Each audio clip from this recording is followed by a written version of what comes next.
Hello friends, welcome to the Speed Up Education. Today is the lecture number. आज start करेंगे 15 का shift 1 देखेंगे। 2015 का शिफ्ट 1 का प्रीवियस ईयर का पेपर का सॉल्यूशन देखेंगे।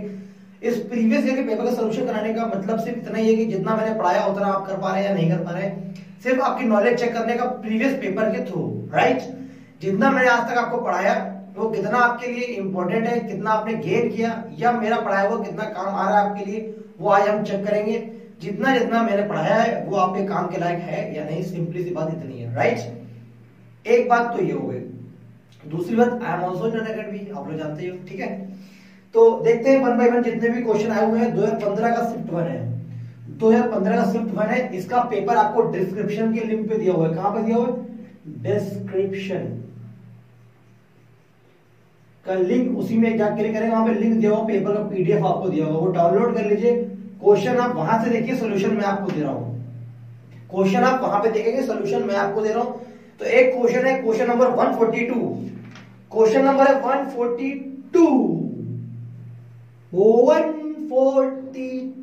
क्वेश्चन नंबर है। तो क्वेश्चन लिखा हुआ है 14, 49, 18। ये क्वेश्चन लिखा हुआ है, ये एनालॉगी और सिमिलरिटी का क्वेश्चन है। किसका है? एनालॉगी और सिमिलरिटी का क्वेश्चन है। मैं ये भी बताऊंगा आपको कौन से चैप्टर का क्वेश्चन है। एनालॉगी और सिमिलरिटी का क्वेश्चन है ये,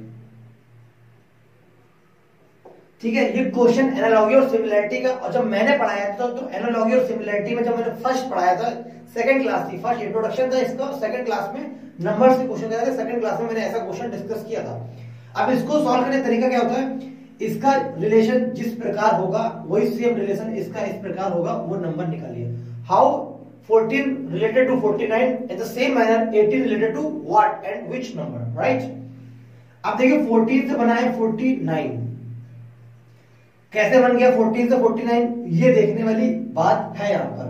14 से 49 कैसे बना है, आप इस चीज को समझिए। 14 3 कितना होता है? 42। 14 3 होता है 42। अब 42 में कितना ऐड करना है? 7। तो कितना बन जाएगा? 49 बन जाएगा, राइट। अगर हम 42 में 7 ऐड करते हैं तो 49 बन जाएगा। और इसी प्रकार इस 7 को हम क्या लिख सकते हैं? इस 14 का हाफ लिख सकते हैं। इतनी बात समझ में आ रही है नहीं आ रही है? मतलब कि जो नंबर है इसका 3 से मल्टीप्लाई करना है और इसी का हाफ इसमें ऐड कर देना है। इस नंबर में 3 का मल्टीप्लाई कर देना और इसी नंबर के हाफ आधे से जोड़ देना है। क्या था बात, समझ में आई? अब 18 का करना होगा, 18 का तो 3 से मल्टीप्लाई करेंगे और इसी नंबर का आधा कर देंगे। ये होगी हमारी कहानी। 18 54 प्लस 18/2 9 होता है और इसका आंसर कितना हुआ? 63। इसका आंसर हुआ 63। तो जिस भी ऑप्शन में यहाँ पे 63 लिखा होगा आप बोलेंगे भाई साहब ये करेक्ट आंसर है और हमारा एक नंबर हमको दे दो, तो दे दिया जाएगा आपको। क्या समझ में आया? क्या सिंपल प्रोसेस था? क्या ऐसे सवाल मैंने नहीं कराए हैं? बहुत सारे सवाल कराए हैं। नहीं कर पाए आप तो क्लास को अटेंड करिए, फिर से आपको समझ में आ जाएगा, राइट। बढ़ते हैं नेक्स्ट क्वेश्चन की तरफ। यहां तक कोई दिक्कत हो बताइएगा।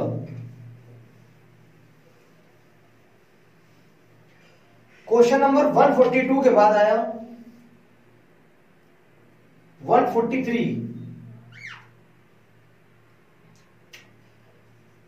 143 क्वेश्चन मैं बोलता हूं, आप समझिए। ये भी एनालॉगी और सिमिलरिटी का क्वेश्चन है। लिखा हुआ है ईस्ट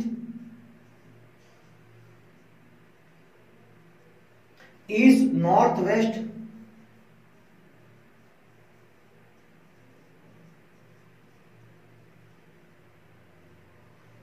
नॉर्थ वेस्ट वर्ड लिखा हुआ नॉर्थ।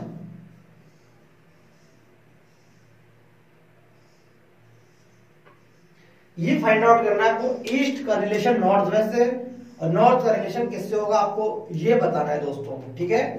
तो इसका आंसर क्या होगा और कैसे सॉल्व करेंगे आइए देखिए। ये भी सेम क्वेश्चन है एनालॉगी और सिमिलरिटी का, और ऐसा क्वेश्चन सेम मैंने आपको आपके क्लासरूम में करवाया हुआ है, राइट। अब देखिए ईस्ट का रिलेशन है नॉर्थ वेस्ट से, अगर हम बात करें इंस्ट्रूमेंट की, जब मैंने क्लास कराया था फर्स्ट एंड सेकंड क्लास था हमारा, ये डायरेक्शन पे था, तो एक इंस्ट्रूमेंट दिया था आपको, यहां पे होता है ईस्ट, यहां पे होता है वेस्ट, यहां पे होता है नॉर्थ, यहां होता है साउथ, राइट, और यहां पे होता है अपना north east, south east, south west, north west, right. ये हो गया हमारी 8 डायरेक्शन, 4 डायरेक्शन पहले थी मेजर और 8 डायरेक्शन हो गई। ईस्ट का रिलेशन है नॉर्थ वेस्ट से, ईस्ट का रिलेशन है नॉर्थ वेस्ट से, या तो हम इस डायरेक्शन में चले ऐसे, या तो इस डायरेक्शन चले ऐसे, आइदर इन क्लॉकवाइज और इन एंटी क्लॉकवाइज, या तो हम क्लॉकवाइज रोटेट करें या एंटी क्लॉकवाइज। ये जो डायरेक्शन है वो क्लॉकवाइज है, देखिए क्लॉक की डायरेक्शन में सीधा हाथ घूम रहा है, this direction is called clockwise direction, और ये उल्टी डायरेक्शन में एंटी क्लॉकवाइज, ये एंटी क्लॉकवाइज डायरेक्शन में है। अगर हम क्लॉकवाइज चले, क्लॉकवाइज, तो ये हो गया 180, ये हो गया 180, और ये हो गया हमारा, ये पूरा 90 होता है दोस्तों, ये कितना है 45, राइट। तो कितना एंगल हो गया क्लॉकवाइज 225 डिग्री, 225 डिग्री क्लॉकवाइज है। और अगर हम एंटी क्लॉकवाइज की बात करें ईस्ट से, तो ये हो गया 90 प्लस 45, प्लस 45, तो एंटी क्लॉकवाइज कितना हो गया 135 डिग्री। इतनी बात समझ में आ गई कि नहीं आ गई? चाहे आप क्लॉकवाइज से सॉल्व करें, चाहे आप एंटी क्लॉकवाइज से सॉल्व करें, चाहे आप अपनी नजरों से सॉल्व करें, कि उल्टा का बगल में, उल्टे के बगल में आपकी नजर और आपका एटीट्यूड और आपका जो नजरिया है क्वेश्चन को देखने का, उसी के थ्रू आप सॉल्व करेंगे, ठीक है। अब देखना है कि नॉर्थ का चक्कर किससे होगा, मतलब नॉर्थ का रिलेशन किससे होगा, ये देखना है। यहां पे दोस्तों लिखा हुआ है नॉर्थ, पहले सॉल्व करते हैं क्लॉकवाइज से। 225 डिग्री मतलब 180 प्लस 45, राइट। 180 क्या होगा, ये होगा 180, राइट। साउथ में आ गए, अब 45 डिग्री क्लॉकवाइज, साउथ का क्लॉकवाइज क्या होगा, ये हो गया 45, क्या हो गया साउथ वेस्ट, ये हो गया 45। तो इसके अकॉर्डिंग जो आंसर आया वो साउथ वेस्ट आया। आंसर तो सेम ही आएगा, आंसर तो सेम ही आना, साउथ वेस्ट आया। अब हम देखते हैं एंटी क्लॉकवाइज 135 डिग्री नॉर्थ पे थे, ये हो गया 90 और 45 और ये हो गया 45, फिर भी आ गए साउथ वेस्ट पे आ गए दोस्तों। और एक और तरीका था उसका अपोजिट का बगल में, ये रहा बगल में, बगल मतलब उल्टा, बगल में मतलब इधर, बगल में मतलब इधर, राइट। बगल में क्लॉकवाइज, अपोजिट का बगल में क्लॉकवाइज, वो एक अलग बात हो गई। 3 बातों से समझाया सवाल करने का तरीका। पहला क्लॉकवाइज कराया, ईस्ट से नॉर्थ वेस्ट जाना था, तो 180 प्लस 45 225 क्लॉकवाइज। दूसरा तरीका था यहां से यहां जाते, तो 90 ये रहा, ये इतना angle 90 plus 45 anti clockwise 135 degree north west पहुंच गए थे। अब हमें नॉर्थ की डायरेक्शन निकालनी थी, नॉर्थ से 225 180 opposite plus 45 clockwise south west हमारा आंसर हो गया। अगर आपको इसके थ्रू सॉल्व करना है एंटी क्लॉकवाइज थ्रू, नॉर्थ का एंटी क्लॉकवाइज 90, ये उल्टा हुआ, ये इतना 90 प्लस 45 साउथ वेस्ट आंसर हो गया। कहीं से भी जाएंगे आपको आंसर साउथ वेस्ट ही मिलना है। बताइए यहां तक कोई, इसका आंसर क्या होगा दोस्तों, साउथ वेस्ट इसका आंसर होगा। इसका आंसर क्या होगा, साउथ वेस्ट, इसका आंसर साउथ वेस्ट होगा। क्या ये दोनों क्वेश्चन मैंने नहीं करवाए हैं? बिल्कुल करवाए हैं, क्लासरूम में आप अटेंड करिए, आप सारे लेक्चर देखिए, आप प्रीवियस वीडियो को देखिए। आपको कोई भी क्वेश्चन आ रहा है जे में 30 में 30 लाने से कोई रोक नहीं सकता, 25 में 25 रीजनिंग में कोई नहीं रोक सकता, कोई भी आपको नहीं रोक सकता, इसकी गारंटी दे रहा हूं मैं आपको। बस हमारे लेक्चर को ध्यान से पढ़े गए होंगे तो। आइए क्वेश्चन लिखा हूं 145, मैं सीरियली क्वेश्चन करा रहा हूं, जो मैंने पहले पढ़ाए हुए पहले वो क्वेश्चन, फिर बाकी क्वेश्चन जो आए हुए वो करेंगे। 145 क्वेश्चन में लिखा हुआ है, arrange the following words in the meaningful logical sequence and choose in appropriate number sequence from the alternative। इस क्वेश्चन का मतलब ये है, यहाँ पर एक कुछ 6 वर्ड दिए हुए हैं, उनको एक सिस्टमेटिकली अरेंज करना है। वो वर्ड क्या है मैं लिखता हूं यहां पर, वर्ड्स को लिखने की कोशिश करता हूं। एडुकेशन, एडुकेशन, सैलरी, चाइल्ड,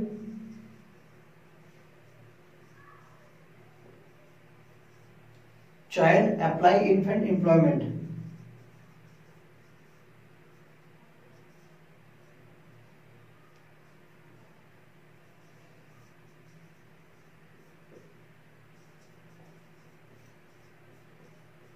क्या देखो, एम्प्लॉयमेंट। एक बार क्वालिटी चेक कर लेता हूं, दिखाई दे रहा है कि दिखाई दे रहा आप लोगों को?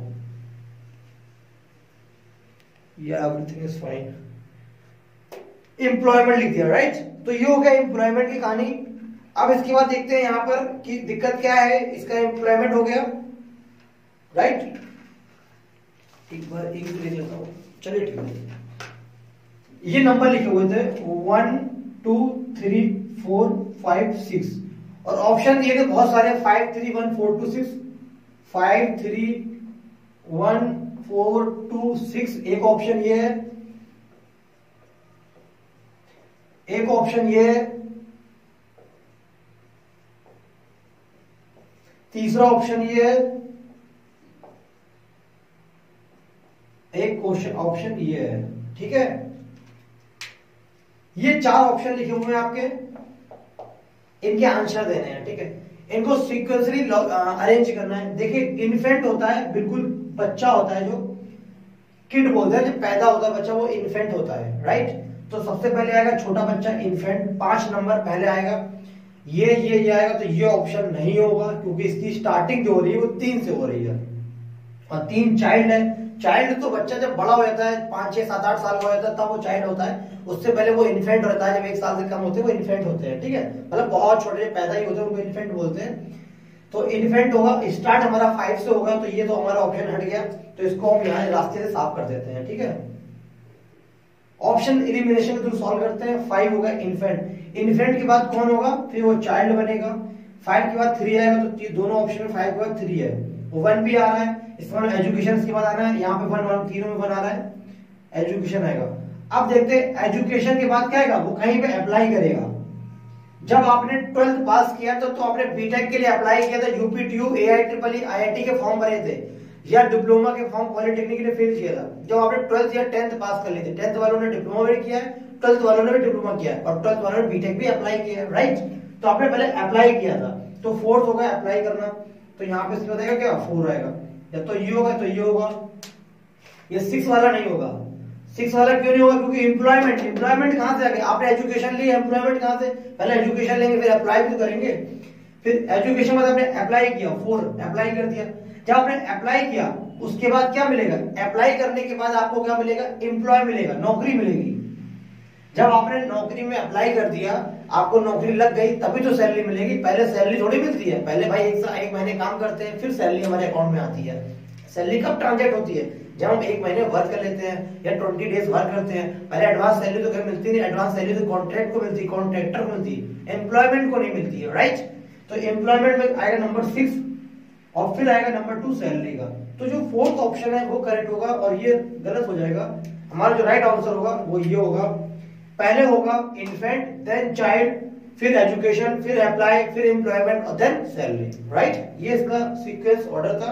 इसके क्वेश्चन अभी हम कराएंगे तो ये आप कर सकते हैं, लेकिन इसके क्वेश्चन मैं ना भी कराया होता तब भी हमारा इतना पढ़ाने का तरीके से इतना समझाया मैंने आप लोगों को, आप इस क्वेश्चन को कर सकते थे। ये क्वेश्चन मेरे ही पार्ट में जाएगा, इसका क्रेडिट मैं ही लूंगा क्योंकि मैंने इसको आपको काफी मेहनत करी है और काफी ईमानदारी से पढ़ाने की कोशिश की है। ठीक है, एक लिखा हुआ क्वेश्चन 3 9 6, ये हमने लास्ट क्लास में डिस्कस किया है। क्वेश्चन 7 25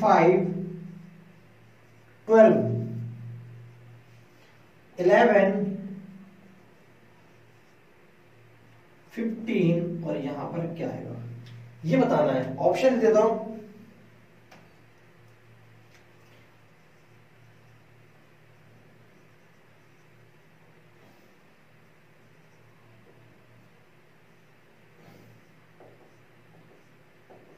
इसके आपको आंसर देना है क्या होगा।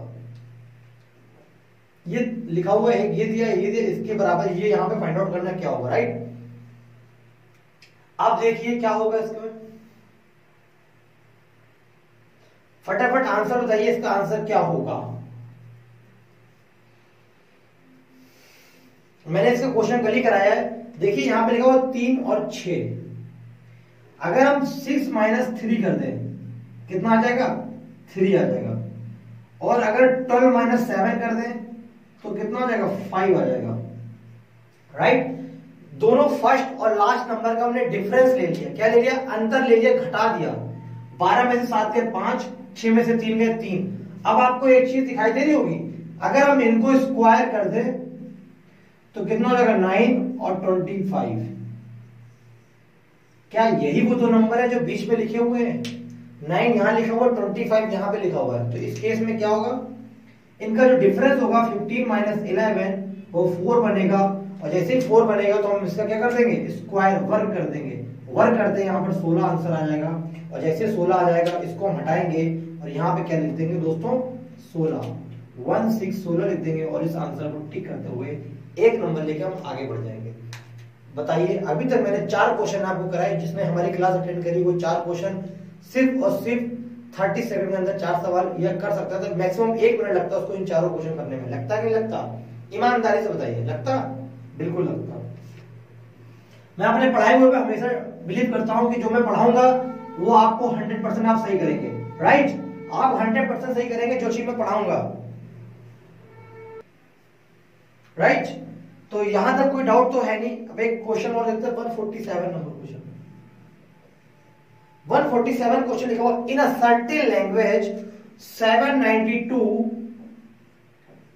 मींस लिखा हुआ है good is God, God is good, sorry, God is good लिखा हुआ है, राइट। 847 मींस लिखा हुआ है रोज इज ब्यूटीफुल,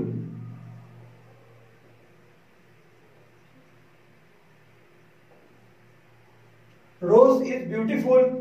546 का मतलब लिखा हुआ है चिल्ड्रन आर ब्यूटीफुल।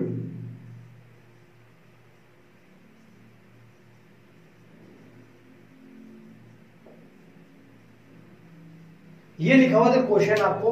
अब फाइंड आउट करना था which digit means rose in that language. Rose का आंसर था, तो रोज क्या होगा, रोज का कोड क्या होगा ये बताना है। ऑप्शन लिखा हुआ है 8 7 2 9, ये ऑप्शन लिखे हुए हैं, आपको आंसर देना, राइट। अब देखिए, अगर हम इसकी बात करें और इसकी फर्स्ट और सेकंड स्टेटमेंट की बात करें तो उसमें जो कॉमन है वो क्या है, इज है। क्या कॉमन है, इज कॉमन है, ठीक है। और यहां पे क्या कॉमन है, 7 कॉमन है। और अगर हम एक और बात करें, आपको डायरेक्ट पहले बेसिक फिर डायरेक्ट आएंगे, राइट। एक बार पहले बेसिक कर लेते हैं। तो जो इज का कोड हुआ वो दोस्तों क्या हुआ, 7 हो गया। इज का कोड जो हो गया वो 7 हो गया, तो हमारा आंसर 7 नहीं होगा, हटा दो, ठीक है। इसका आंसर 7 नहीं होगा, और रोज यहां नहीं तो 9 भी नहीं होगा। इसका आंसर 9 भी नहीं होगा दोस्तों। और 2 लिखा हुआ है यहां पर, 2 रोज वाली लाइन में क्या होगा, 847, इसका आंसर 2 भी नहीं होगा। तो इसका आंसर क्या होगा, सिर्फ और सिर्फ 8 होगा। इसका आंसर सिर्फ क्या होगा, 8 हो गया। एक बार में देख के बता सकते हैं, सिंपल तरीका था। और अगर आपको बेसिक करना है तो आपने इज का कर दिया। अब यहाँ ब्यूटीफुल कॉमन है, तो ब्यूटीफुल को कॉमन ले लीजिए। यहाँ पे क्या कॉमन है, यहाँ पे देखिए 4 कॉमन है, 4 कॉमन है, तो ब्यूटीफुल का कोड क्या होगा, 4 हो गया। अब रोज इज का कोड पता है, ब्यूटीफुल का पता है, इज का 7 ब्यूटीफुल का 4, इज का 7 ब्यूटीफुल का 4, 8 बच रहा रोज का। आप बेसिक के थ्रू भी ऐसे कर सकते हैं, वरना ऑप्शन एलिमिनेशन के थ्रू 1 सेकंड लगा था करने में। ये भी कराया हुआ क्वेश्चन है, कोई डाउट नहीं है, और प्रैक्टिस करवा दूंगा इनकी। यहां तक कोई डाउट हो दोस्तों बताइए। क्वेश्चन को बड़े हल्के वे में कर रहे हैं, सिंपल सिंपल धीमे धीमे करेंगे, लेकिन सवाल एक एक सही कर कर आएंगे, ये हमने वादा किया अपने आप से। क्वेश्चन नंबर 148 क्वेश्चन नंबर है। क्वेश्चन लिखा हुआ है डायरेक्शन का कोड।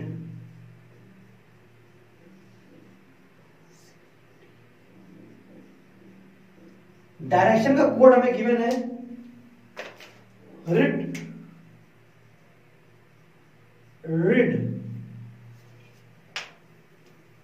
मैं यहां लिखता हूं उससे नीचे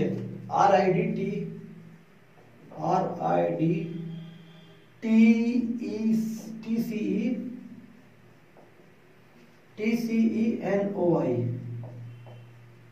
ये गिवन है यहां पर। डायरेक्शन का कोड ये गिवन है, तो इंट्रोड्यूस का कोड बताइए क्या होगा।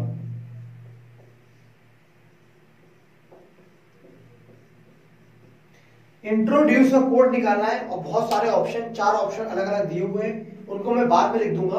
पहले हम देखते हैं यहाँ पे लॉजिक क्या लग रहा है। राइट, देखिए डायरेक्शन फर्स्ट का यहां पर आ गया और आर यहां आ गया और ये यहीं पर रहा। ठीक है, मतलब स्टार्टिंग के 3 लेटर्स में क्या हुआ है, फर्स्ट इंटरचेंजिंग थर्ड पे, थर्ड इंटरचेंजिंग फर्स्ट पे और मिडिल वाला सेम है। तो हम आई यहां पर आ गया हमारा, टी यहां पर आ गया और एन यहां आ गया। एन तो सेम रहेगा, TNI। अब हम ऑप्शन लिख देते हैं आपके सामने, एक बार 4 ऑप्शन लिख देता हूं और चीजें मजा आ जाएंगे एक बार। TNI DROEUC। सेकंड ऑप्शन थे TNI डोर।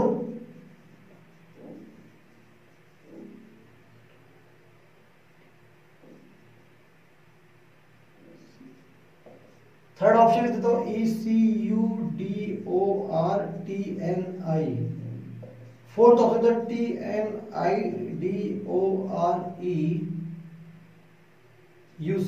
ये मैंने 4 ऑप्शन आपके सामने लिख दिए। ठीक है, लेकिन जो हमारा आंसर स्टार्ट होगा वो TNI से होगा, लेकिन यहां पे TNI से स्टार्ट नहीं हो रहा। दैट मींस ये गलत हो गया, इसको हटा देते हैं। अब आते हैं आगे, इस पे बढ़ते हैं। अब देखिए इस 3 की बात करते हैं। यहाँ पे 9 है, पहले इस 3 की बात करें, अब इस 3 की। ये T यहाँ आया, ये E यहाँ आया और ये C यहाँ पर आया। अब हम इस 3 की बात करते हैं। ये T यहाँ आएगा, O यहीं पर आएगा और R यहाँ पर आएगा। TNIDOR, ये गलत हो गया, इसको हटा देते हैं। ऑप्शन हटाने में बहुत मजा आता है, हटाते रहो, बिल्कुल टेंशन दूर होती जाती है। देखिए TNIDOR यहां तक भी है, TNIDOR यहां भी है। ठीक है, अब ION की बात करते हैं। NIO, यहां पे E आ गया, ये U आ गया और C यहां पर आएगा। ECU is the first option, is the second option is the right answer. इसका जो सेकंड ऑप्शन है वो राइट आंसर होगा। यहां तक कोई दिक्कत? ऐसे मैंने बतेरे क्वेश्चन कराए, बहुत क्वेश्चन कराए, ज्यादा क्वेश्चन कराए। ठीक है, राइट, बताइए कोई दिक्कत हो किसी भी टाइप की? एक एक क्वेश्चन तो सिंपल वे में करा रहा हूं, धीमे धीमे, बिल्कुल धीमे धीमे करा रहा हूं। एक क्वेश्चन और आ गया, अब आया क्लॉक एंड कैलेंडर का 149 नंबर क्वेश्चन।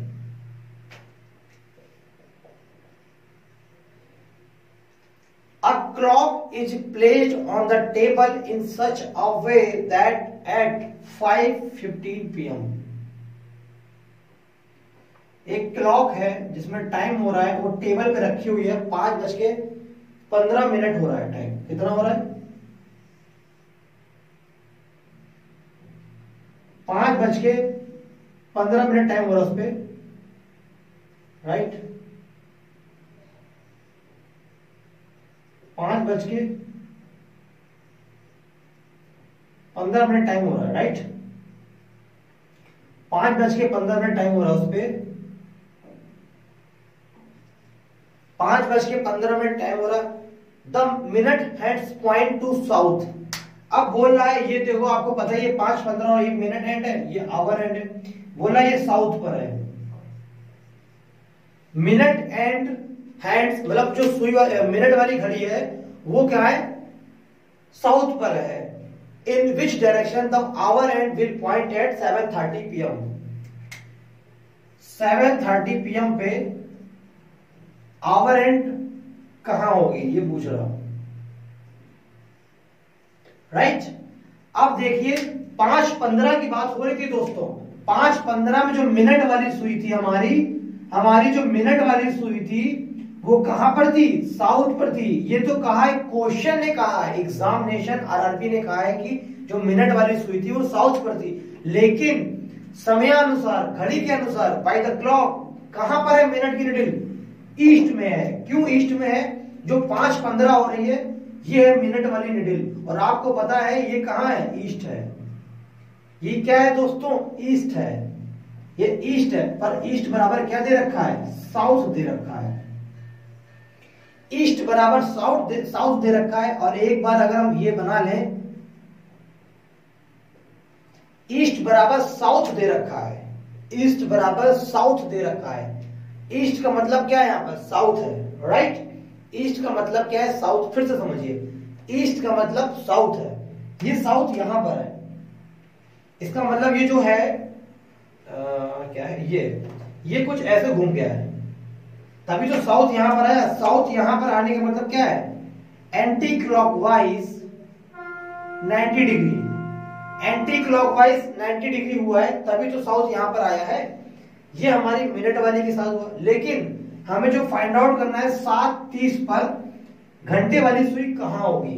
घंटे वाली सुई 7:30 पर बात की जा रही है, ठीक है? देखिए 5:15 की बात हो गई, अब बात होगी अगले 1 घंटा होगा, 6:15 की बात होगी, फिर 7:15 की बात होगी, राइट? यहां तक दोस्तों बात समझ में आ रही कि नहीं आ रही? अब 5:15 के बाद आएगा 6:15, फिर आएगा 7:15, 7:15 आ गया, ठीक है? ये आ गया 7:15। अब 7:15 आने के साथ दोस्तों अब क्या होगा ये बताना होगा। 7:15 के बाद हमें टाइम निकालना है 7:30 का, तो जो 15 में सुई है वो 15 मिनट दोस्तों और चलेगी। कितने मिनट और चलेगी? 15 मिनट। यहाँ पे होता है 6, 30 मिनट यहाँ होता है। ये सुई 15 मिनट और चलेगी। कितने मिनट चलेगी? 15 मिनट। मिनट वाली सुई जो साउथ पर है 15 मिनट और चलेगी। 15 मिनट और चलने का मतलब है, 15 मिनट और चलने का दोस्तों क्या मतलब है? अब 15 मिनट और चलेगी, ठीक है? ये 15 मिनट और चलेगी तो कितना होगा? ये 90 डिग्री, कितना? 90 डिग्री और चलेगी। कितना? 90 डिग्री और चलेगी। 15 से 30 पर आ गई तो 90 डिग्री और चली, तो 7:30 बज गया, राइट? अब हमें क्या है कि घंटे वाली सुई कहां पर होगी ये बताना है। घंटे वाली सुई कहां पर होगी? अब देखिए ये 7 वाली सुई यहां पर थी, कहां पर थी? यहां पर थी 7, 15 यहां पर था। 1 मिनट समझेंगे क्वेश्चन खत्म हो जाएगा। 7:15 यहां पर था, 15 मिनट और चलाना था, क्योंकि 5:15 से 7:30 से पहुंचना था। 2 घंटे हो गए, 5:15, 6:15, 7:15, ये 7:15 तक पहुंच गए, लेकिन 15 मिनट और चाहिए था, तो 15 मिनट दोस्त और पहुंचाया, यहां पर आ गए। यहाँ 15 मिनट और पहुंचाया तो कितने हो गए? 7:30 हो गए। जैसे ही 7:30 हुआ, 7:30 चलने के लिए हमें कितना चलना पड़ा? 15 मिनट और 90 डिग्री। राइट एंगल का क्वेश्चन हो गया। राइट एंगल का किसका क्वेश्चन होगा? राइट एंगल का हो गया। राइट एंगल में गैप कितना होता है? या तो 90 डिग्री का या तो 15 मिनट का। यहाँ पे जो गैप हुआ 90 डिग्री का। जब मिनट वाली सुई 90 डिग्री चली तो घंटे वाली सुई भी कितनी चलेगी? 90 डिग्री। और ये होता है 90 डिग्री, क्योंकि ये होता है 45 और 45। और आपको पता है दोस्तों यहाँ पे क्या होता है? नॉर्थ वेस्ट होता है। यहाँ पे क्या होता है? North west. और इसका आंसर क्या होगा? नॉर्थ वेस्ट होगा। इसका आंसर क्या होगा? नॉर्थ वेस्ट होगा। दोस्तों यहां तक बात समझ में आई कि नहीं आई ये बताइए। इस बात को समझने के लिए इतना ही समझना जरूरी है। एक बात और समझाना चाहूंगा इस क्वेश्चन को।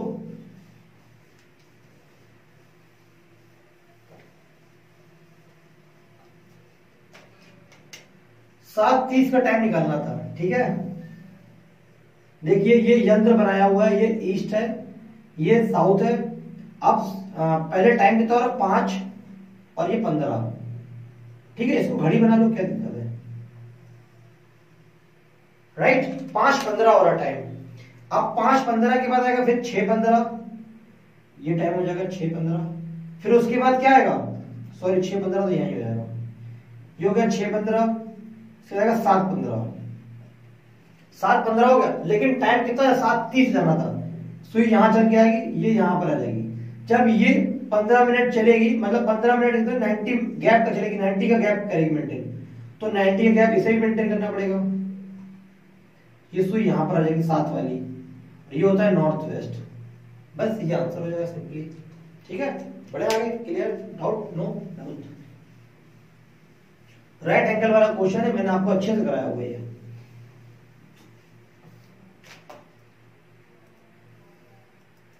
एक क्वेश्चन गिवन है,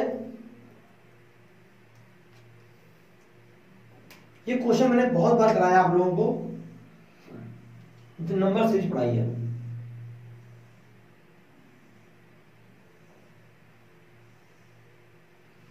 छह 27 9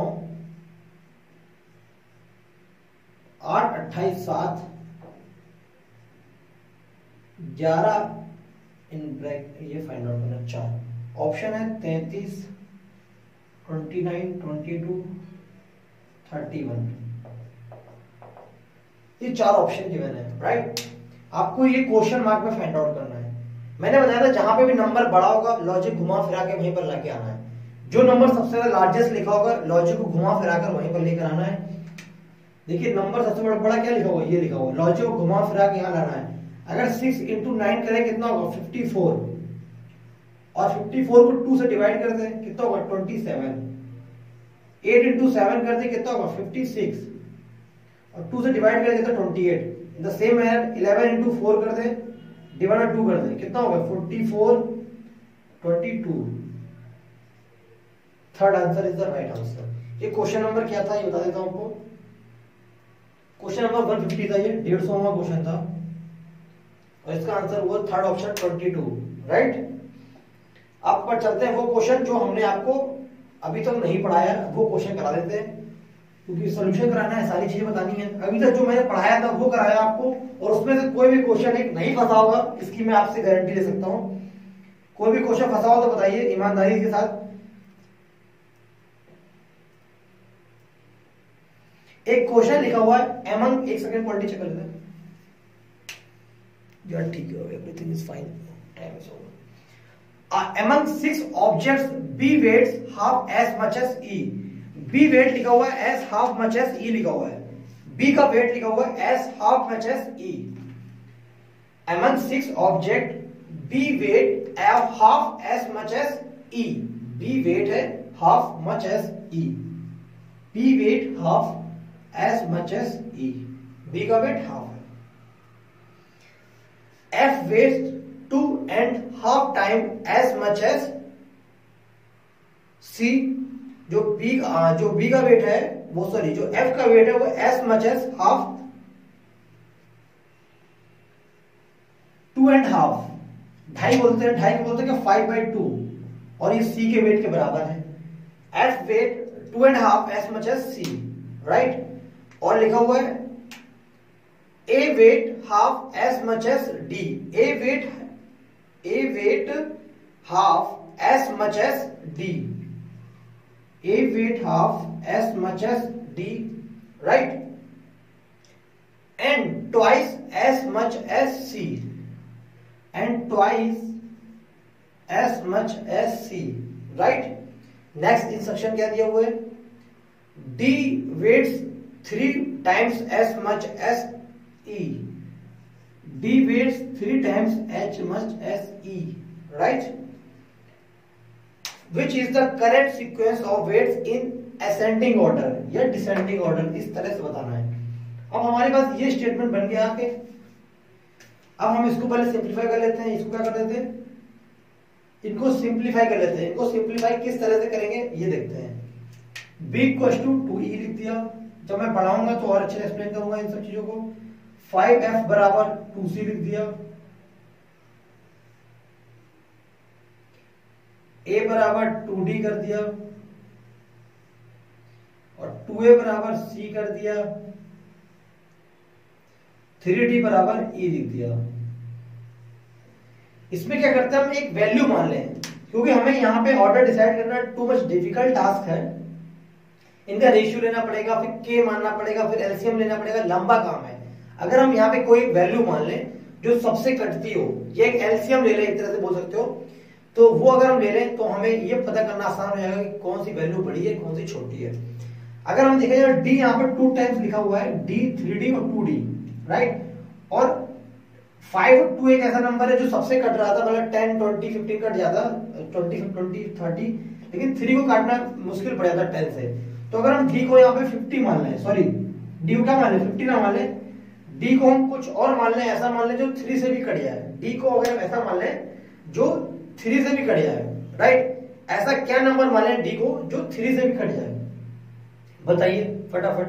3 से कट जाए, या ऐसा मान लें कि जो 3 का हम यूज ही ना करें, यहाँ पे 3 से काटना ही ना पड़े, d को ही मान लें, डायरेक्ट हम d को ही मान लें कि वो काटना ही ना पड़े। जैसे मान लें यहाँ पे 3 लिखा हुआ है, बाकी ये 2 लिखा हुआ है। अगर हम e की जगह 50 मानेंगे तो d/3 हो जाएगा, तो हम डायरेक्ट d की वैल्यू मान लें, उसमें मल्टीप्लाई हो जाएगा। d की वैल्यू कितनी मान लें, 50 मान लेगा। 50 इसलिए माना कि 2 भी कैंसिल आउट हो जाएगा, 5 भी कैंसिल आउट हो जाएगा, राइट। अब d बराबर 50 हो गया, तो e बराबर कितना हो जाएगा, 150, क्योंकि 50 इंटू 3 150 हो गया। जब a की वैल्यू 150 आ गई तो b की वैल्यू कितनी आ गई, 300। 150 इंटू 2 300। अब b की वैल्यू इतनी आ गई, तो b के बाद हमें यहाँ पे क्या लिखा सकते हैं, a equal to 2d। a की वैल्यू कितनी हो गई, 100 हो गई। a की वैल्यू कितनी हो गई, 100 हो गई। जब a की वैल्यू 100 हो गई, आप क्या करें, 2a बराबर c लिखा हुआ है, तो c की वैल्यू कितनी हो गई, 200 हो गई। c की वैल्यू 200 हो गई। अब c की 200 आ गई, तो 5f बराबर 200 इंटू 2 400, और f बराबर आ गया 80। f की वैल्यू कितनी आ गई, 80। यहाँ पे a b c d e f सबकी वैल्यू आ गई। अब आप बता सकते हैं कौन सा बड़ा है कौन सा छोटा है। सबसे बड़े की बात करें, सबसे बड़ा क्या है, यहाँ पे b है। उसके बाद सबसे बड़ा क्या है, c है, फिर e है, फिर क्या है, f है, फिर क्या है, फिर क्या a है, फिर f है, और फिर d है। d f a e c b ये ऑर्डर हुआ। अगर आपको असेंडिंग करना हो तो ये कर दीजिए, डिसेंडिंग करना हो तो ये कर दीजिए, कोई भी लिखिए ऑर्डर। ऊपर से नीचे घटते हुए क्रम में, नीचे से ऊपर बढ़ते हुए क्रम में, ये इसका आंसर हो गया सिंपली। ये सारे इंस्ट्रक्शन दिए थे, ये हमने बना लिए, क्वेश्चन बना लिया, समीकरण बना लिया, स्टेटमेंट बना लिया, उसमें हमने डी को मान लिया 50, कुछ भी मान लीजिए, आप आंसर बता दीजिए सही, राइट। यहाँ तक कोई दिक्कत नहीं, जब पढ़ाएंगे तो और अच्छे समझाएंगे, इसकी ट्रिक बताएंगे आपको। अभी ये टाइम नहीं है आपको ट्रिक बताने का, अभी ये बेसिक तरीका बताने का है, बेसिक बताया मैंने आपको।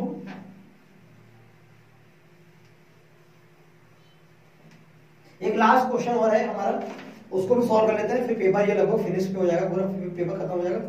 एक लास्ट क्वेश्चन दिया हुआ है, वो क्या है वो भी देख लेते हैं। वो है ब्लड रिलेशन का क्वेश्चन है, ये आ गया question number 141। C is married to A। देखिए हम जब मैं ब्लड रिलेशन पढ़ाऊंगा, ब्लड रिलेशन रक्त संबंध, उसमें क्या होगा, जो मैरिड होगा मैं उसको डबल कॉमा से दिखाऊंगा, राइट। और जो ब्रदर या सिस्टर होगा उसको सिंगल कॉमा से। ये मैरिड कपल के लिए, ये ब्रदर और सिस्टर के लिए। और जब हम चाइल्ड और पेरेंट्स की बात करेंगे कि वो उसका सन है या डॉटर है, तो इस तरह से दिखाऊंगा।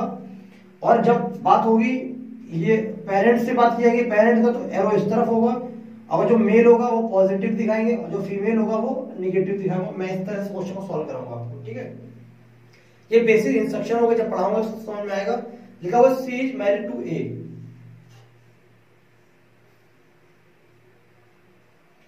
C is married to A। यहाँ पे कुछ भी नहीं लिखा हुआ है कौन सा फीमेल मेल है, तो हम अभी कोई भी सिंबल नहीं लगाएंगे। यहाँ पॉसिबिलिटीज दोनों है, कोई भी मेल कोई फीमेल हो सकता है। C is married to A and sister of D। C is married to A sister of D, ये लिखा हुआ है सिस्टर ऑफ D, तो ये D की सिस्टर बना दिया इसको, D सिस्टर है, ठीक है। सिस्टर ऑफ D, एक D की सिस्टर है। जब ये सिस्टर हो गई तो ये प्लस हो गया, right. B is the father of E। B is the father of E। Who is the son of D? B is the father of E, ये लिखा हुआ है। B is the father of E, who is the son of D। जब भी कहीं who लिखा होता है, हु का रिलेशन इसी के बगल में होता है, हु एक कंजंक्शन होता है, हु का रिलेशन ई से ही होगा। जब अगर एंड लिखा होता है यहाँ पे लिखा होता है एंड, तो इस एंड का मतलब इससे होता है, राइट। बस ये समझिएगा, ये सारे टर्म्स जो बता दिया हमने आपको। तो B is father of E, who is son of D, B is father of E, who is son of D मतलब E is son of D, E is son of D and B is father of E, B is father of E, who is son of D मतलब E son of D और B का जो father है वो ई है। अब इसका father है, ई का फादर कौन है, बी है। अब ई का फादर बी कैसे हो सकता है, ये होगा बी का फादर, बी का फादर है ई, तभी ये इसकी मदर हुई, तभी इनका सन हुआ, right. Sister of E, G is the sister of E, G is the sister of E, ये जी की सिस्टर हो गई, राइट। अब बताना है how is G related to C, how is G related to C. Option given है nephew, niece, sister in law,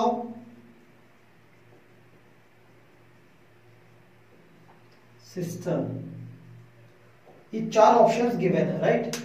अब हमें जी का संबंध निकालना है सी से, तो जी क्या है ये बताना, हाउ इज जी मतलब जी क्या है ये बताना है।